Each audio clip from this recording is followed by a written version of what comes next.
होली आ गई है भैया, अंजलि उपाध्याय भैया, बुचू भैया, सोनू मास्टर जी, भाई देखिए तो सखी अपना सखी से अपन दुख सुनाओ, कौना भाव में कहत करी, हे भैया आई सुनल जा। गोइरानी होली खेले सखिया के घरवा, गोइरानी होली खेले सखिया के घरवा, काजवन के भागल जुगाड़वा, काजने के भागल जुगाड़वा, गोइरानी होली खेले सखिया के घरवा, गोइरानी होली खेले सखिया के घरवा, काजने के भागल जुगाड़वा, काजने के भागल जुगाड़वा, काजने के भागल जुगाड़वा, काजने के भागल जुगाड़वा, होलिया में आई दिया भैया के साली,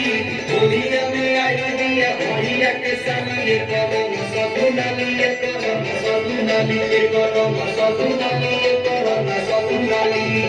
वाह वाह, अरे होली हो भाई, रोज रात मेरे जवान कटा के जिया बाज होली धोई होला रस पिछवा से कोरा हमी ये गइल खाई के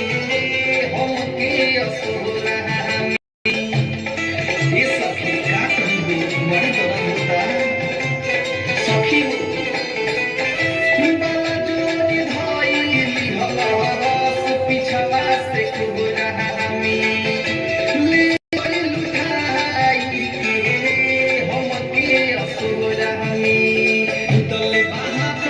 चोली के भीतर हवा, डोले बाहर तो चोली के भीतर हवा, कहा जाने कौन के भागल जुगाड़ हवा, जाने कौन के भागल जुगाड़ हवा, गोइरानी होली खेले सखिया के घर हवा, गोइरानी होली खेले सखिया के घर हवा, कहा जाने कौन के भागल जुगाड़ हवा, कहा जाने कौन के भागल जुगाड़ हवा, कहा जाने कौन के भागल